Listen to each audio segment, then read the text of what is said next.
تحبي حضرتك نبدأ منين؟ ايه هو الاسم الحقيقي لديفيد؟ رأفت الهجان. مش ده الاسم اللي... ايوه، هو الاسم اللي موجود في الباسبور. امتى تقابلته اول مرة؟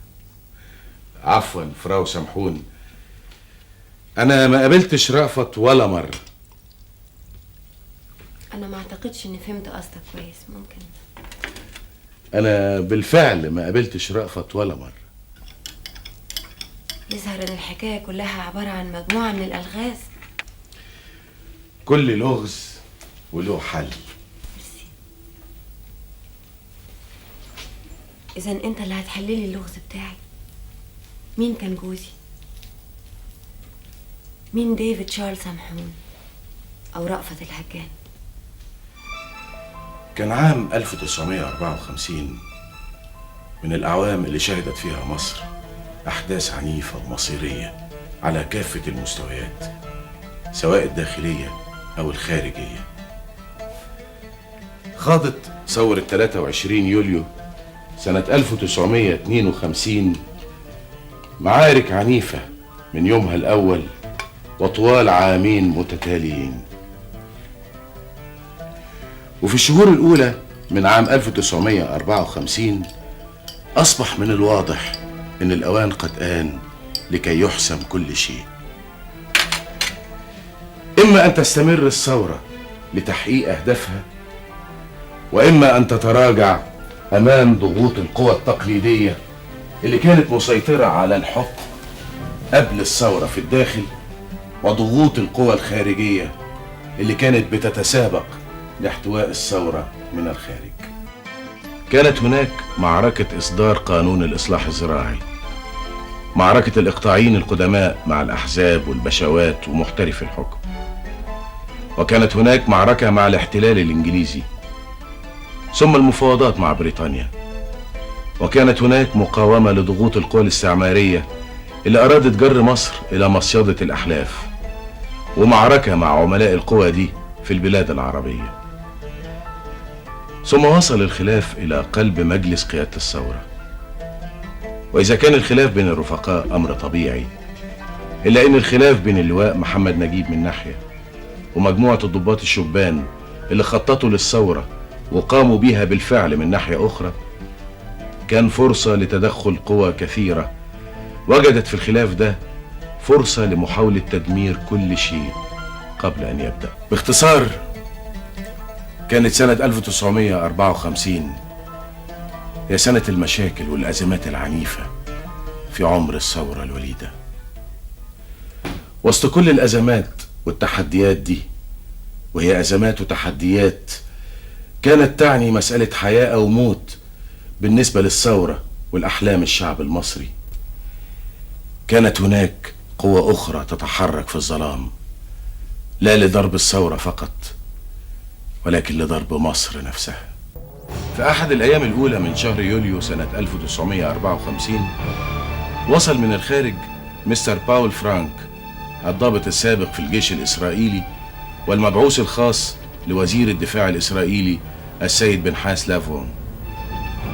ما كانتش دي أول مرة يدخل فيها باول فرانك إلى مصر بطبيعة الحال، لأنه كان معروف تماما لعدد كبير من المصريين على أنه ضابط سابق في الجيش البريطاني. ماكس بينيت المسؤول الأول عن جميع أعمال المخابرات الإسرائيلية في مصر. التاكسي ده بيروح السيدة زينب وبيروح البيكاديلي كمان، بس المشوار بعيد. الحمد لله على السلامة. السلامة بقت في ايديكوا دلوقتي يا ماكس. اتفضل. إبراهام دار اشتهر في الخمسينات باسم جون دارلينج، واحد من أذكى عملاء الموساد. كان مطلوب القبض عليه من السلطات المصرية والبريطانية في نفس الوقت، لكنه كان بارع جدا في الهرب وأساليب التخفي. مارسيل نينيو يهودية مصرية اتولدت في مصر وعاشت فيها، ومن أكثر الشباب والشابات اليهود كراهية لمصر والمصريين. ويقال إن السبب في الكراهية دي أزمة عاطفية مرت بيها في صدر شباب.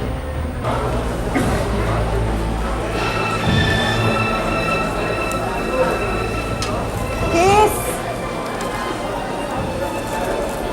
بونجور مدموزيل.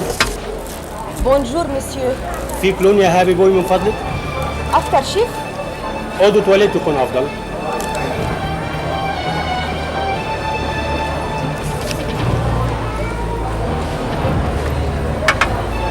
ايه الاخبار؟ النهارده الساعه 9 في عياده الدكتور موسى مرزوق. يعني في مصر؟ في مانع؟ انت عارف ماما وعمايلها فيا من ساعه ما ازاج اخويا سافر اسرائيل. 9 بالدقيقه. كيس.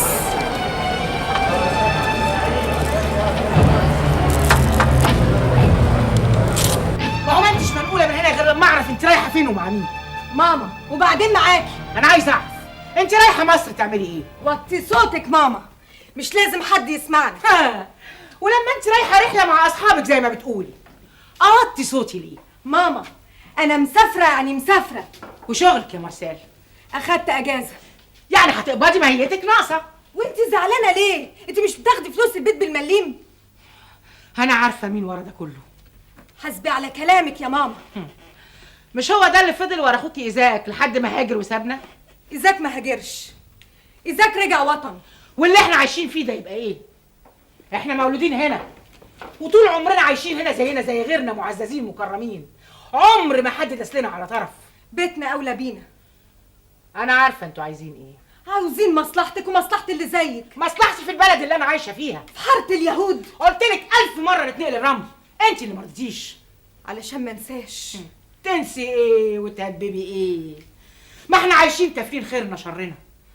والجيش اللي مسك البلد والضباط اللي عايزين يذبحوا اليهود. ما شفناش، بس هم شافوا في الحرب ومش هينسوا انهم اتغلبوا.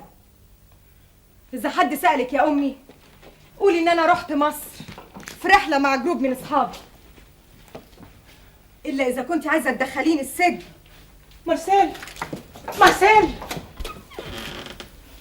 خدي بالك من نفسك يا حبيبتي، انا ماليش غيرك.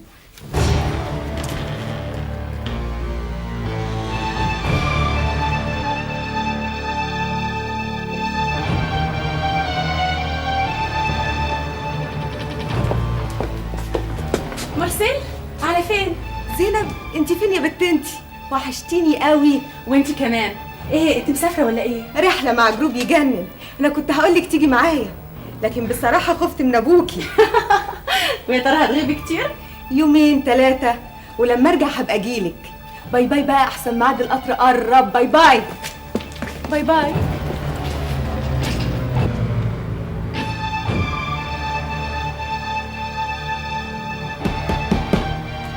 مين؟ أنا يا مزاجي افتحي.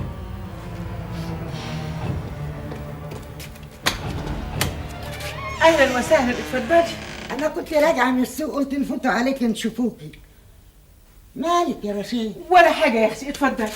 وحاجة ازاي؟ ده انت معيطة كل عين قد كده. ولا معيطه ولا حاجه، اقعدي اقعدي يا حبيبتي. أنا جايبة البن بتاعي معايا. وليه بس عمايلك دي يا ام حوده؟ تعالي هنا، تعالي هنا طمنيني، ايه اللي جرى؟ طب بنتي قلبي مارسيل برضو يرضيك يا اختي عمايلها؟ عملت ايه تاني؟ انت عارفه ان ماهيتها اللي معيشانا يوم بيوم تقوم تروح تاخد اجازه عشان تتفسح مع اصحابها. وماله يا اختي، صغيرة خليها تتفسح. وايام الاجازه اللي هتتخصم من المهيه، ما انت عارفه البير وغطاه. رقبتي يا رشيد، احنا مش بس جيران، ده احنا عشرة عمر. اللي انت عاوزاه خديه، فلوس ايه كله تحت امر.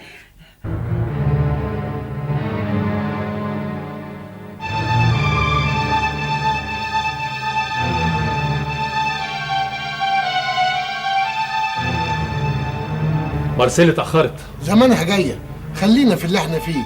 دكتور موسى مرزوق طبيب أسنان. روبرت داسان يهودي مصري موظف في إحدى شركات التأمين.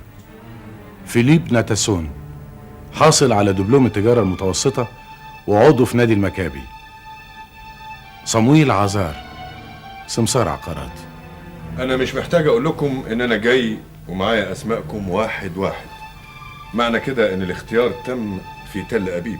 المهم تقولوا لنا رأيكم في اللي بيحصل في مصر اليومين دول. هي دي النقطة المهمة اللي انا جاي علشانها. اوعى تقول لي ان الانجليز هيوافقوا على الجلاء. للأسف كل الظواهر بتقول ان ده هيحصل. يعني الانجليز هيمشوا من القناه ويبقى وشنا في وش المصريين. دلوقتي محمد نجيب مشي واصبح جمال عبد الناصر هو الحاكم الفعلي للبلد والجو فضيله. طب ما نخلص منه. هيجي غيره ويطلب سلاح من امريكا. والامريكان هيدوله؟ احتمال. يبقى انتوا بتلعبوا في اسرائيل. اكيد مرسيل. استنى ما تفتحش الباب لما نسمع الاشاره متفق عليها وبقيت في النور. استنى يا موسى، انا جاي معاك.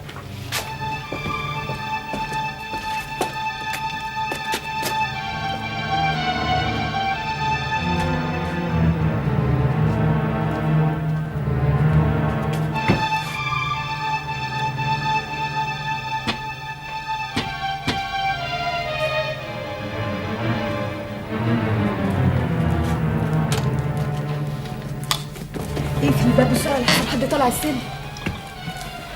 الحمد لله على السلامة. وحشتني. بعدين يلا بينا.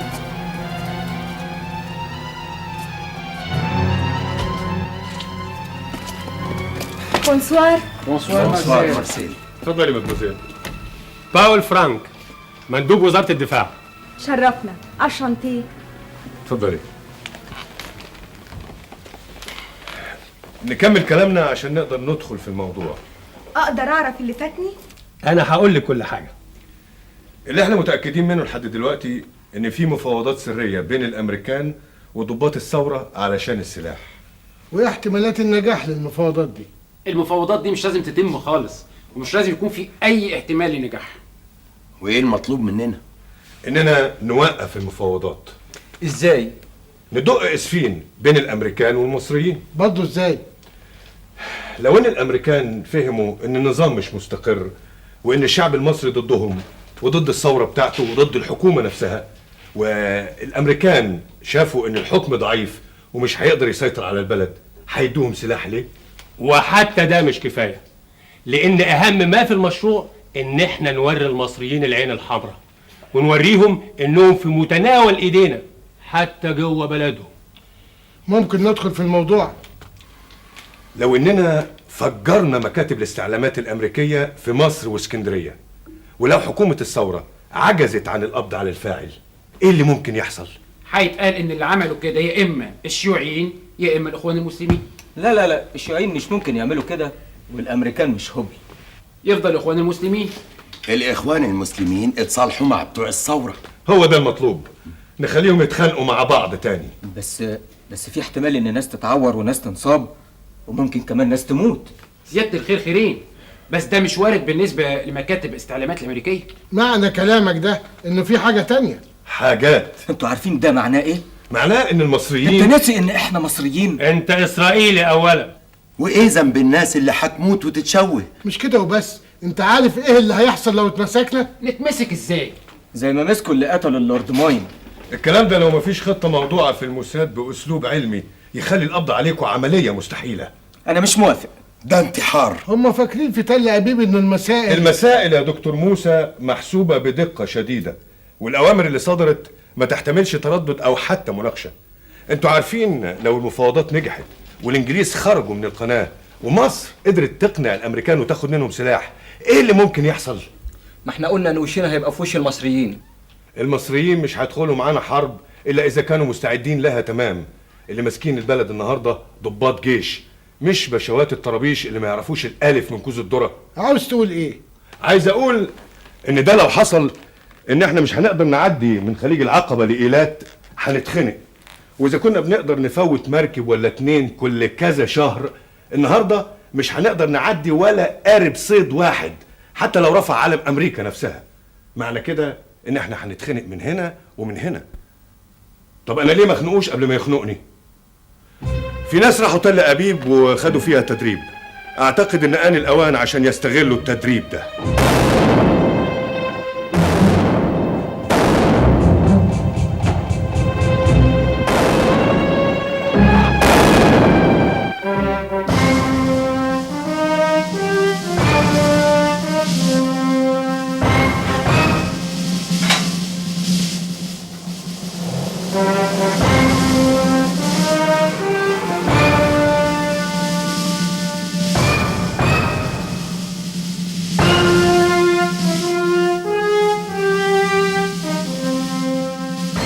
محسن ممتاز، واحد من الضباط الأحرار، وواحد من مجموعة يتراوح أفرادها ما بين 5 و7 أشخاص، عهد إليهم في بداية الثورة بتكوين أول جهاز للمخابرات العامة في مصر.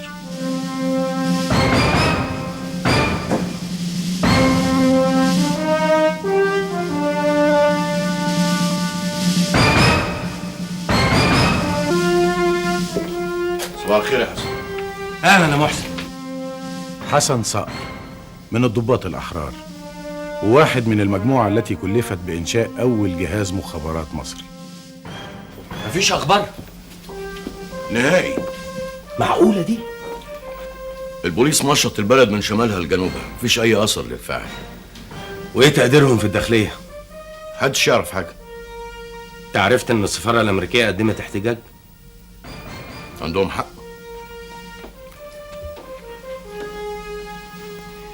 إيه اللي في دماغك؟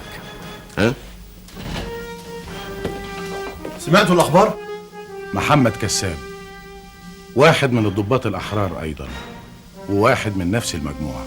خير ولا خير ولا حاجة، فجروا مكتب الاستعلامات الأمريكي في اسكندرية بنفس الأسلوب وبنفس المواد، وبرضه مفيش أي أثر للفاعل.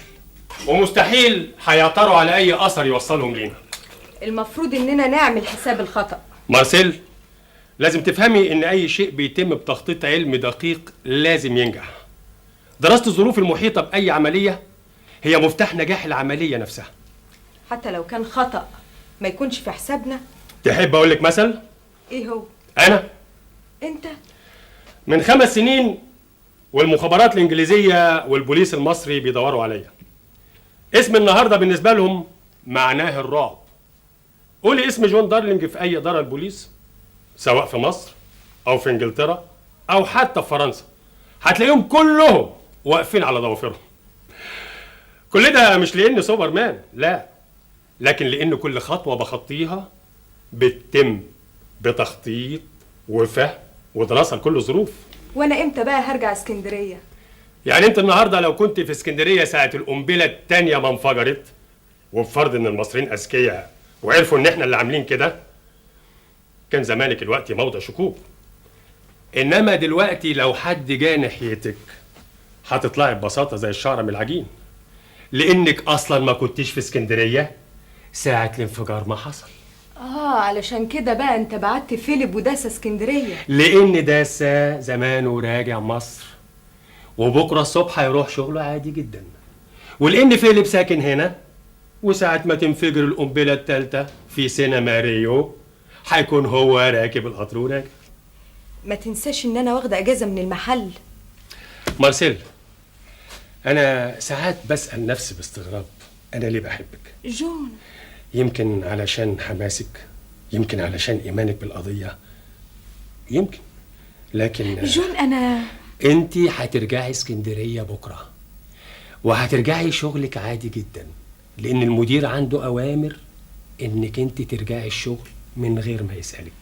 لكن أنا من حقي إني أسأل، ومن حقي كمان إني نتعلم. بعد فيليب ما يخلص مهمته ترجع أنت اسكندرية، وبالشكل ده نبقى بعدنا الشكوك عنك وحمناكي. بس برضو في حاجة ناقصة في كلامك. زي إيه؟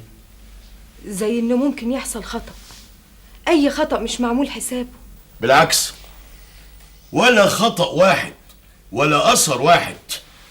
أيوة يا محسن، بس ما تنساش إن القيادة طلبت مننا الاشتراك مع البوليس في البحث عن اللي عملوا كده. عندهم حق، لأن التخطيط ده تخطيط مخابرات أكيد، مش تخطيط ناس بتخرب. إيه اللي في دماغك يا محسن؟ مين من مصلحته يفجر مكاتب الاستعلامات الأمريكية؟ مين المستفيد الأول من اللي حصل ده؟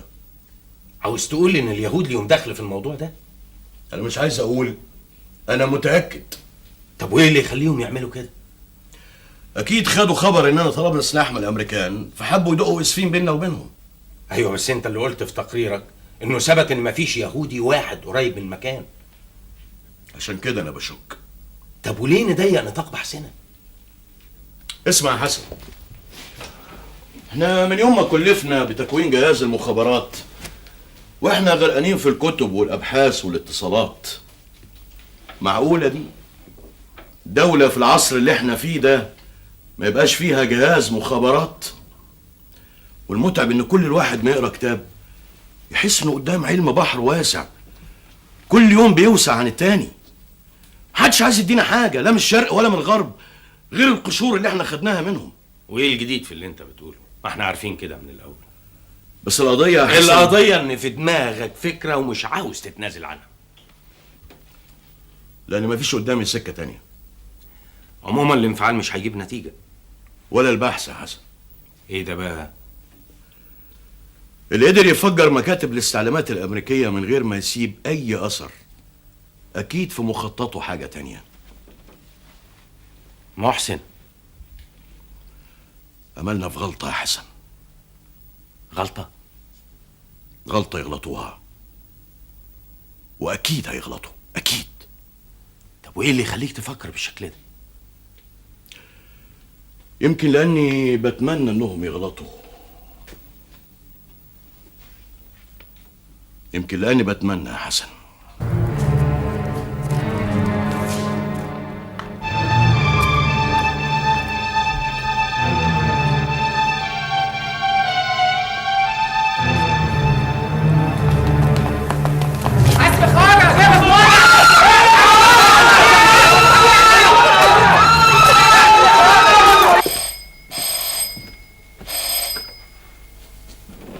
الو، مساء الخير يا محسن. انا عارف انك كنت جاي، لكن اسمعني كويس. مسكوا ولد يهودي قدام سينما ريو في اسكندريه اسمه فيليب ناتاسون. فيليب ناتاسون، وكانت النار ماسكه في هدومه لانه كان شايل قنبله من نفس النوع اللي انفجر في مكاتب الاستعلامات الامريكيه. من الواضح انه مش هيعترف بسهوله طبعا. لا، ما حدش يعرف اي حاجه لغايه دلوقتي. هو ده المهم، ان احنا نعرف مين اللي وراه. مفيش وراه غير الموساد. عشان كده الاوامر صدرت لهم في اسكندريه انهم يوقفوا التحقيق معاه، وانهم يدخلوه اوضه فاضيه ومحدش يكلمه كلمه واحده لغايه انت ما توصل.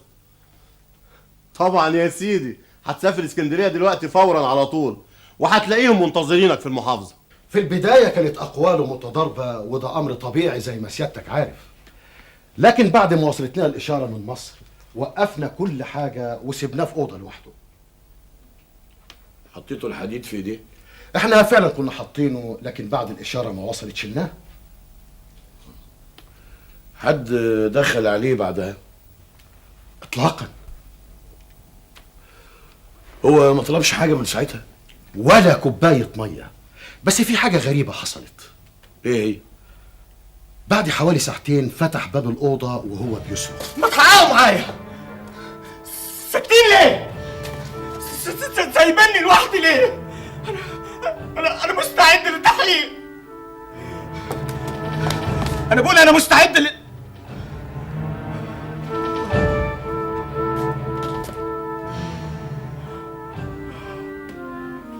حد رد عليه؟ الاشاره كانت واضحه. هو ما حاولش يهرب؟ ابدا. كل اللي عمله ان رجع الاوضه وقفل على نفسه.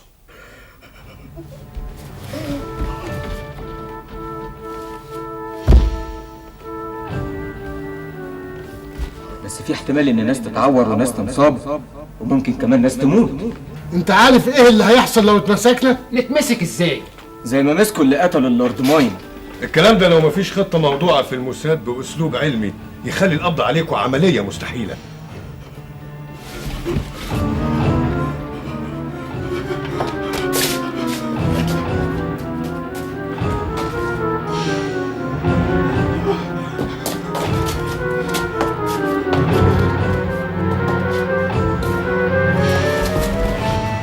الساعة بقت 3 وفيليب لسه ما وصلش من اسكندرية. اكيد ما لحقش القطر. كان خد اللي بعده، كان زمانه وصل برضه. حد عاوز يشرب حاجه؟ أنا مش مستريح. طب وأنت؟ إيه رأيك؟ أنا الصمت ده مش عاجبني. لو كانوا مسكوه كنا عرفنا. مش كده يا مارسيل. لو كانت القنبلة انفجرت كانوا أذاعوها في نشرة الأخبار، أو حتى كانت اتذاعت من لندن. وليه ما يكونوش اتعلموا؟ طب وأنت إيه رأيك؟ أنا رأيي إن كل واحد فينا يروح بيته ويعيش حياته بشكل طبيعي. حتى لو فيليب كان اتمسك برضه ما نحاولش نهرب علشان ما نسيبش شكوك.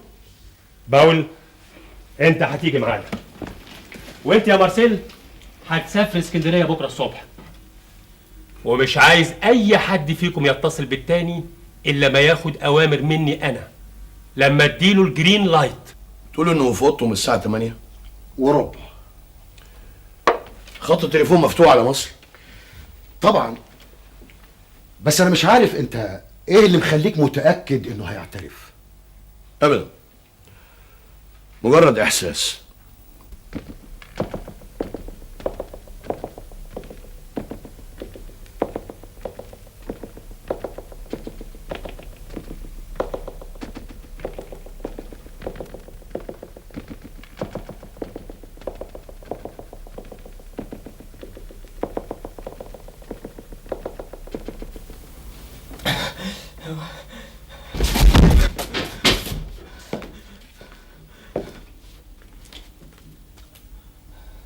انت فيليب ناتاسو؟ انا هعترف بكل حاجه، هقول على كل حاجه. واعترف؟ من غير ما حد يسأله. وبعدين؟ أظن بقى من حقي إن أشرب فنجان قهوة وبعدين نكمل.